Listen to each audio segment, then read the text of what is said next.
Assalamu alaikum class. This is your teacher Mrs. Subia Azhar from Government Degree College F Block Settle Town Rawalpindi. Class आज के lecture के part A में हमने nephron का structure और उसके functions पढ़े थे. Now the next topic related to this is the kidney problems and cures. Whenever the kidney function is affected by any reason, usually the reason is our food intake, or if there is some drug addiction or इस तरह की कोई भी चीज़ हो तो ये सारी उसकी reasons हो सकती हैं. Unusual situations may arise in the function of the kidney by the factors originating within the kidney or outside.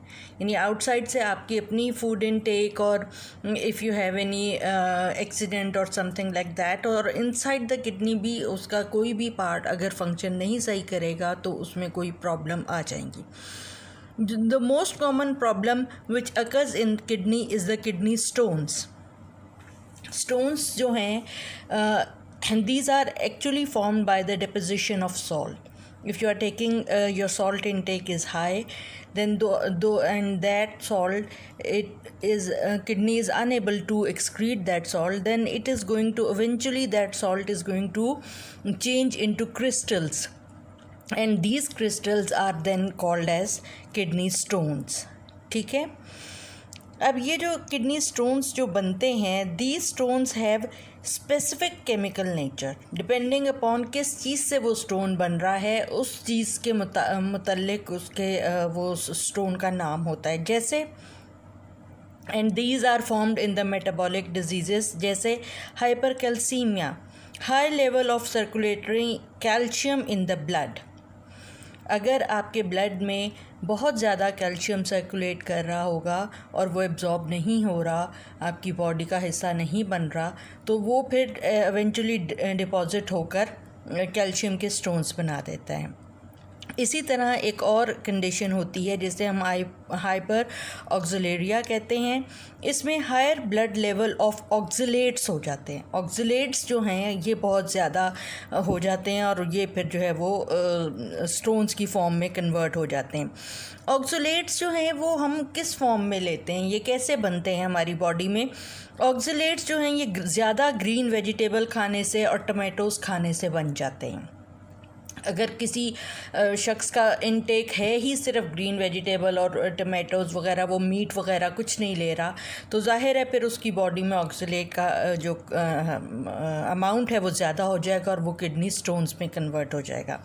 इसी तरह एक और होता है कैल्शियम ऑक्सीलेट जो है स्टोन्स, वो 70% बनते हैं किडनी में, और जितने भी स्टोन्स हैं वो ज़्यादातर कैल्शियम और ऑक्सीलेट की वजह से बन रहे होते हैं. फिर उसके अलावा कैल्शियम फॉस्फेट और यूरिक एसिड के स्टोन्स भी बनते हैं. कैल्शियम फॉस्फेट के स्टोन्स जो हैं वो 15% और यूरिक एसिड के स्टोन्स जो हैं वो 10% जो हैं बनते हैं. तो ये सारे चीज़ें हैं, कॉजेज़ हैं जिससे ये किडनी स्टोन्स जो हैं ये किडनी में बन जाते हैं. Now talking about that what is the cure for it. ज़ाहिर है एक प्रॉब्लम हुई है, एक नॉर्मल आपकी बॉडी का फंक्शन डिस्टर्ब हुआ है, तो आपने उसका कोई ना कोई क्योर भी करना है. The kidney stones have been removed by kidney surgery. पहले तो सिंपल ऐसे होता था कि सर्जरी करनी पड़ती थी और उसके नतीजे में ये स्टोन्स जो है निकाले जाते थे बॉडी से, मगर अब एक non surgical removal of kidney stones का मेथड आया है जिसे हम लाइथ्रोट्रिप्सी कहते हैं.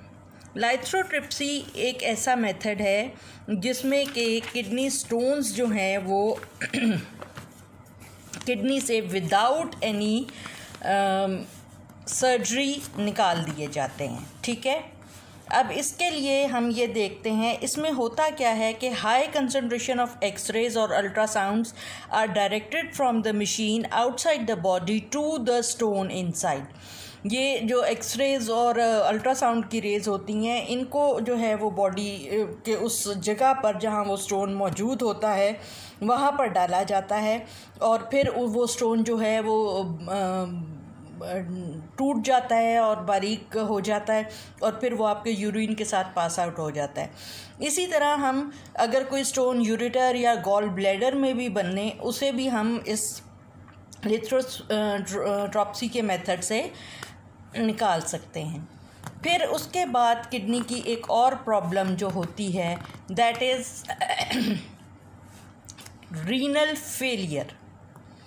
ठीक है, रीनल फेलियर जो है ये इसकी एक और रीज़न है।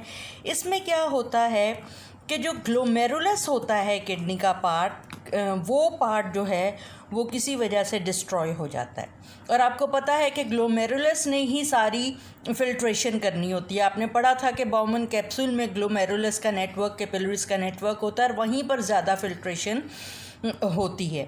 This result in increase in the plasma level of urea and other nitrogenous waste. जाहिर है जब वहाँ से फिल्ट्रेशन नहीं हो रही, वो ग्लोमेरुलस जो है वो उस अपने फिल्ट्रेट में से इन चीज़ों को नहीं निकाल रहा, तो फिर आपके प्लाज्मा लेवल में यूरिया और नाइट्रोजनस वेस्ट जो हैं वो बढ़ जाते हैं और जिसकी वजह से ब्लड प्रेशर इंक्रीज़ करता है, अनीमिया हो जाता है।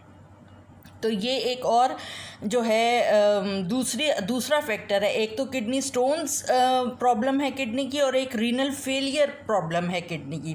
किडनी स्टोन्स की आपने देख ली कि वो किस तरह लिथोस्कोपी के ज़रिए जो है वो उसको रिमूव किया जाता है। अब रीनल फेलियर अगर खुदा न खास्ता हो जाए तो फिर उसका हल आपके पास क्या होता है? उसका हल आपके पास होता है डायलिसिस। ठीक है, डायलिसिस क्या है असल में कि डायलिसिस जो है it is to remove the nitrogenous waste urea from the patient blood through a dialysis. Dialysis जो है ये इसमें क्या होता है कि एक आर्टिफिशियल किडनी जो है आपकी बॉडी के साथ अटैच की जाती है, जो कि आपकी बॉडी से नाइट्रोजनस वेस्ट और यूरिया वगैरह को एक्सक्रीट करती है। डायलिसिस दो तरह के होते हैं, hemodialysis and peritoneal dialysis. Hemo word आपको हीम से याद होगा, हीमोग्लोबिन यानी ब्लड। ठीक है, तो यानी हीमोडायलिसिस ये ब्लड से जो है डायलिसिस किया जाता है, ब्लड को प्योरीफाई किया जाता है। और पेरिटोनियल कैविटी आपकी एब्डोमिनल कैविटी है, तो ये डायलिसिस का तरीक़ाकार जो है ये आपके एब्डोमेन से रिलेट किया जाता है, उससे ये निकाला जाता है। अब इन दोनों का फंक्शन जो है वो किस तरह होता है? हीमोडायलिसिस में क्या होता है? हीमोडायलिसिस के अंदर जो पेशेंट है उसको एक मशीन जिसे हम डायलाइज़र कहते हैं, जिसको हम आर्टिफिशियल किडनी भी कह सकते हैं, उसके साथ उसके जो हैं वो वेन्स और आर्टरीज़ को पेशेंट की अटैच कर दिया जाता है। ये जो डायलिसिस मशीन होती है, इसमें जिस तरह आपने देखा था ना, उसमें किडनी नेफ्रॉन के स्ट्रक्चर में वो असेंडिंग और डिसेंडिंग लूप ऑफ हेनले, वो कितना लंबा पोर्शन था। इसी तरह इस मशीन के अंदर थिन मेम्ब्रेन्स होती हैं। इन थिन मेम्ब्रेन्स में से जब आपका ब्लड पास करता है तो वो पोरस होती हैं और बहुत थिन होती हैं, तो उसके अंदर एक डायलिसिस फ्लूइड डाला जाता है। उस डायलिसिस फ्लूइड के अंदर वो सारा जो एक्सक्रीटरी मटेरियल होता है वो निकल जाता है और प्योरीफाइड ब्लड आपकी बॉडी में एंटर कर दिया जाता है। तो ये तो है हीमोडायलिसिस, यानी ब्लड को डायलिस करना। अब उसके बाद अगली चीज़ आ जाती है पेरिटोनियल डायलिसिस, या जो कि हम अपनी पेरिटोनियम में करते हैं। इसमें क्या होता है कि पेरिटोनियल कैविटी जो होती है उसको डायलिसिस फ्लूइड के साथ जो है एक कैटर के ज़रिए यानी सिरिंज के ज़रिए उसमें आपकी एब्डोमेन में जो है वो डायलिसिस फ्लूइड डाला जाता है और उस फ्लूइड में फिर वो सारे एक्सक्रीटरी प्रोडक्ट्स जो हैं वो उसमें आ जाते हैं और फिर उसको फिर एक और सिरिंज के ज़रिए उसको निकाल लिया जाता है। यानी इसमें और उसमें ये फ़र्क है कि उसमें आपको एक आर्टिफिशियल किडनी के साथ जोड़ा जाता है और इसमें जो है आपकी बॉडी में जो है वो फ्लूइड एंटर कर दिया जाता है और फिर वो सारा उसमें से उसको वो निकाल लेता है। लास्ट स्टेज जो होती है वो होती है किडनी ट्रांसप्लांट।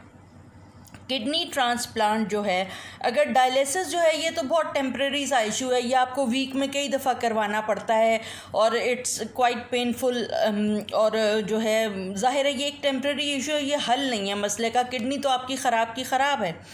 तो फिर होता है किडनी ट्रांसप्लांट, और वो तभी हो सकता है जब आपको मैचिंग डोनर किडनी मिल जाए। ठीक है। Dialysis may be used as temporary measure in high degree renal failure which is called as uremia या end stage of, ये जो एंड स्टेज यूरीमिया की होती है इसमें फिर रीनल ट्रांसप्लांट के अलावा कोई और चारा नहीं रहता, और ये सिर्फ तभी हो सकती है कि आपको जो है ट्रांसप्लांटेशन के लिए एक मैच्योर डोनर किडनी मिल जाए, और ये ट्रांसप्लांट जो है वो मुमकिन होता है। तो अब हमने किडनी की प्रॉब्लम्स पढ़ी हैं कि किडनी स्टोन्स और रीनल फेलियर और उनके जो क्योर्स हैं। होप आपको जो है ये समझ आ गया होगा। इंशाल्लाह हम ये थर्मो रेगुलेशन का जो नेक्स्ट हमारा टॉपिक है इसको हम नेक्स्ट लेक्चर में क्लियर करेंगे।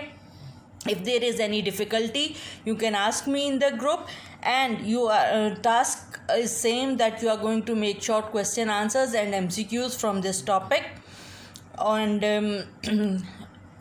बाकी जो है इसकी प्लीज़ बच्चे अपने आप लोग जो है साथ साथ अपने टॉपिक्स को कवर करते जाएं, या आपके लिए भी इजी हो जाएगा, क्योंकि जिस वक्त आप एक टॉपिक सुनते हैं फिर उसको उसी वक्त से अगर आप बुक से भी पढ़ लें और अपने नोट्स भी बना लें तो वो ज़्यादा इजी हो जाता है। Take good care of yourself. Allah Taala सबको अपने हिफ्ज़-ओ-अमान में रखे। अल्लाह हाफ़िज़।